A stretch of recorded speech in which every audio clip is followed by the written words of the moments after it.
নমস্কাৰ জয় শ্ৰী কেদাৰনাথ সকলো সনাতন ধৰ্মৰ লোকৰ এটি অতি আশাৰ স্থান বাবা কেদাৰনাথ ধাম 12 জ্যোতিৰ্লিংগৰ অন্যতম তথা কঠিনতম জ্যোতিৰ্লিংগ দৰ্শন।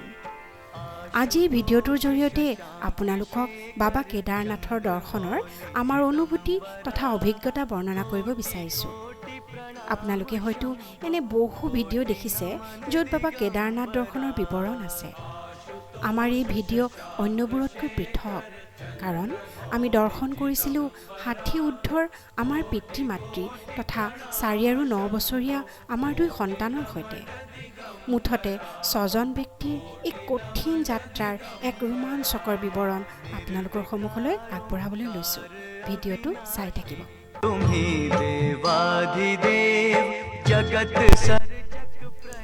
বাবা কেদাৰনাথ ধামৰ দৰ্শনৰ পিছতে আমি বাবা বদ্ৰীনাথ ধামলৈ যোৱাৰ মনসা কৰিছিলোঁ।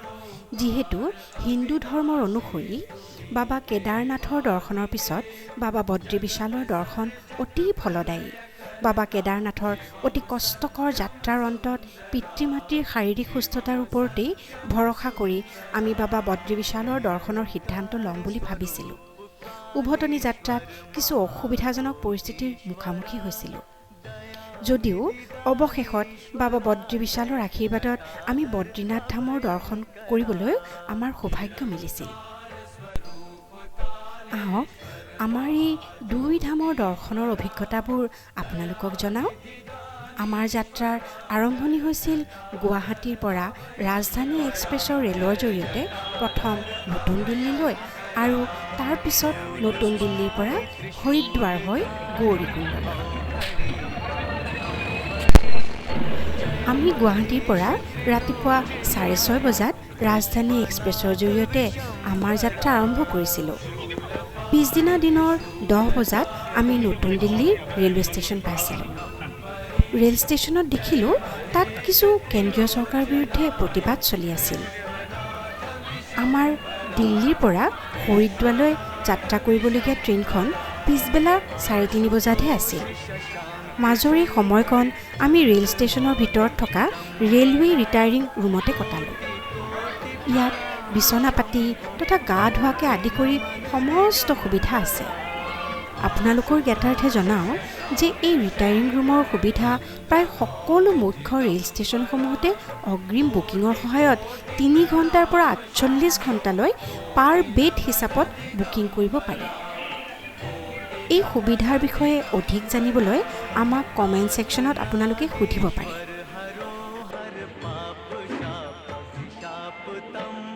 আমি থকা ৰিটায়াৰিং ৰুমটো এনেকুৱা।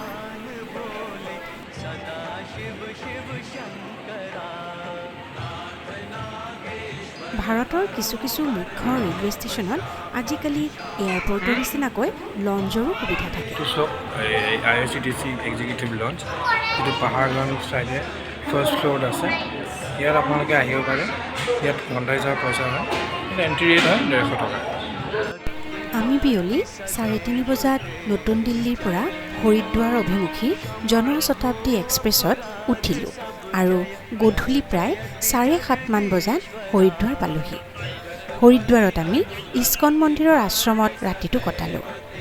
ইয়াত অৱশ্যে আমি গুৱাহাটীৰ পৰাই অগ্ৰিম বুকিং কৰি থৈছিলোঁ। এতিয়া ৰাতিপুৱা 5টা বাজিছে, অলপ পোহৰ হৈছে আকাশ।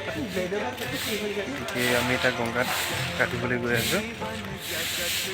গংগাত গা ধুই পেলাই আমি নেক্সট আমাৰ যাত্ৰাটো আৰম্ভ কৰোঁ। ৰাতিপুৱা সূৰ্যোদয়ৰ পিছতে আমি হৰিদ্বাৰৰ প্ৰসিদ্ধ হাৰকি পৌৰী ঘাটত গংগা স্নান কৰিলোঁ। বাবা কেদাৰনাথৰ কষ্টকৰ যাত্ৰাৰ সফলতাৰ কামনা কৰি মা গংগাৰ আশীৰ্বাদ পুষ্ট হৈ আমিবোৰ ৰাতিপুৱা 8মান বজাত টেক্সি এখনৰ সহায়ত সোণপ্ৰয়াগ বুলি জেগা এখনলৈ যাত্ৰা কৰিলোঁ। এই টেক্সিখনো আমি গুৱাহাটীৰ পৰাই অগ্ৰিম বুকিং কৰি থৈছিলোঁ। যিহেতু বাবা কেদাৰনাথ ধাম বছৰত মাত্ৰ 6 মাহে খোলা থাকে, সেয়েহে সকলোবোৰ অগ্ৰিম বুকিং নকৰিলে যাত্ৰাপথত কিছু অসুবিধা হ'ব পাৰে বুলি আশংকা কৰিয়েই সকলো যাতায়ত তথা থকা মেলাৰ ব্যৱস্থা আগতীয়াকৈ কৰি থৈছিলোঁ।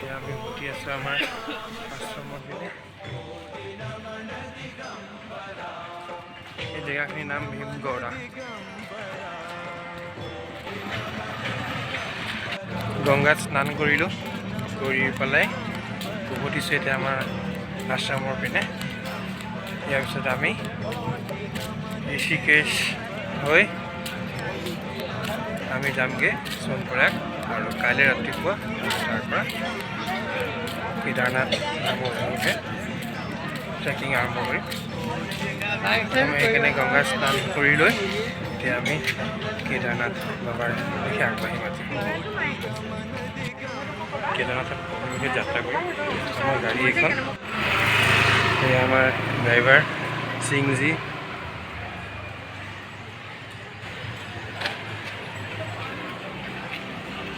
আৰু মহাদেৱ, এতিয়া আমি গৌৰীকুণ্ড অভিমুখে ওলাইছোঁ হৰিদ্বাৰৰ পৰা।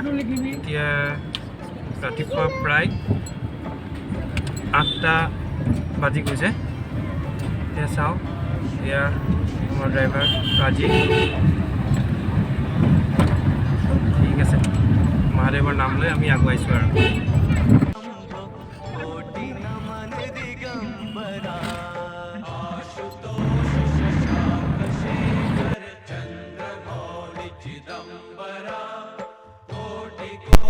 আমাৰ টেক্সিখনৰ চালকে আমাক জনালে যে বাবা কেদাৰঘাটীলৈ যাত্ৰা হেনো সত্যনাৰায়ণ দেৱতাৰ মন্দিৰৰ আশীষ লৈহে আৰম্ভ হয়। এই সত্যনাৰায়ণ দেৱতাৰ মন্দিৰ হৰিদ্বাৰৰ পৰা ঋষিকেশ অভিমুখী ৰাস্তাত আমি পাম। আমিও তেখেতৰ কথা মতে সত্যনাৰায়ণ গোসাঁইৰ আশীষ বিচাৰি তেওঁৰ মন্দিৰত মূৰ দোৱালোঁ।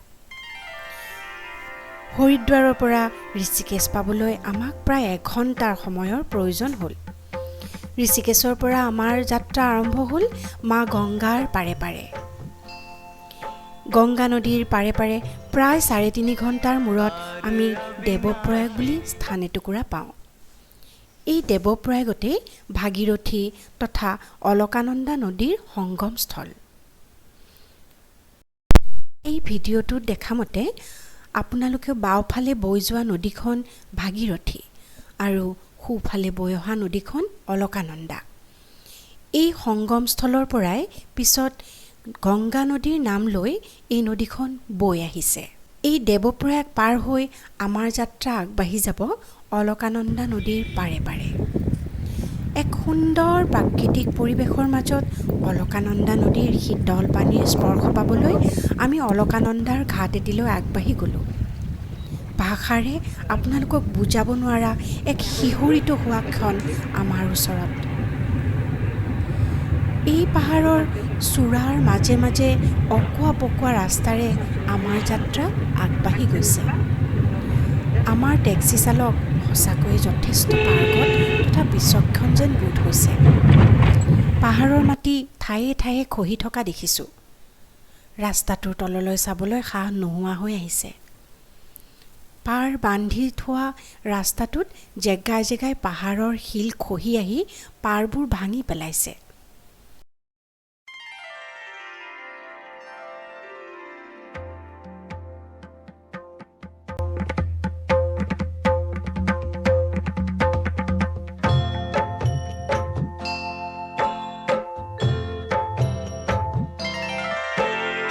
आशुतोष शशांक शेखर चंद्रमौलि चिदंबरा कोटि कोटि प्रणाम शंभो कोटि नमन दिगंबरा। কিছু কিছু জেগাত গাড়ী মাত্ৰ এখনহে পাৰ হ'বলৈ জেগা থাকে, সেয়েহে খুব সাৱধানেৰে পাৰ হ'ব লাগে।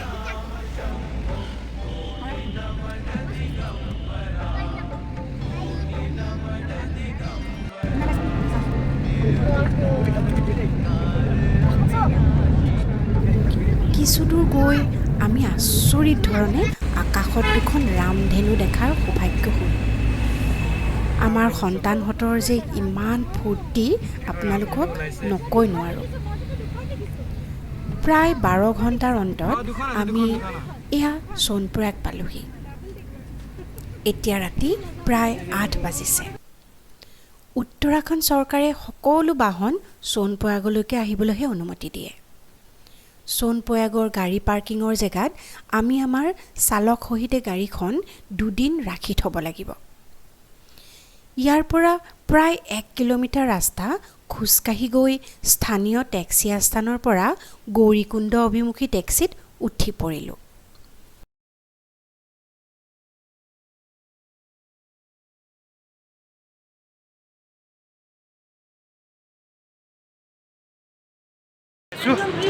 ইয়াৰ পৰা আমি গৌৰীকুণ্ডলৈ গৈ আছোঁ। হোটেল আমাৰ ৰাতি হোটেল গৌৰীকুণ্ডত আছে। গৌৰীকুণ্ডলৈ আপোনাৰ প্ৰায় আধা কিলোমিটাৰ খোজকাঢ়িব লাগে। তাৰপিছত আমি গাড়ী পাম, তাৰ লোকেল টেক্সি কিছুমান, সেইবিলাক লৈ গৌৰীকুণ্ডলৈ যাম। ইয়াত খুবেই ঠাণ্ডা, ভাবিব নোৱাৰা ঠাণ্ডা।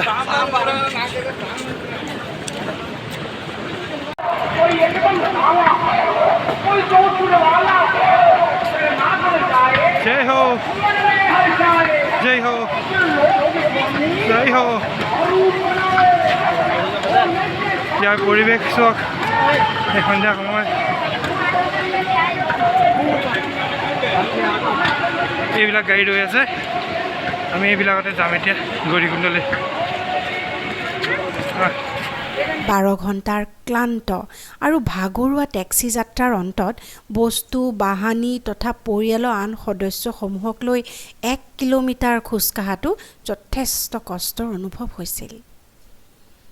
আমি প্ৰায় 10 বজাৰ আগে আগে আমি ইতিমধ্যে অগ্ৰিম বুকিং কৰি থোৱা আমাৰ গৌৰীকুণ্ডৰ হোটেল দেৱলোকত আহি পালোহি। অহা কাইলৈ ৰাতিপুৱাই আমি গৌৰীকুণ্ডৰ পৰা বাবা কেদাৰঘাটিলৈ যাত্ৰা আৰম্ভ কৰিম। গৌৰীকুণ্ডৰ পৰা বাবা কেদাৰঘাটিলৈ কৰা যাত্ৰাৰ সম্পূৰ্ণ বিৱৰণ আমাৰ পিছৰ খণ্ডৰ ভিডিঅ'টিত বিস্তৃতভাৱে দিয়া হ'ব। আশা কৰোঁ আপোনালোকে আশাব্যঞ্জক সঁহাৰি জনাই আমাৰ ভিডিঅ'বোৰ চাই থাকিব তথা লাইক, ছাবস্ক্ৰাইব আৰু শ্বেয়াৰ কৰিব নাপাহৰিব। লগ পাম তেন্তে ভিডিঅ'টোৰ পৰৱৰ্তী খণ্ডত। ধন্যবাদ।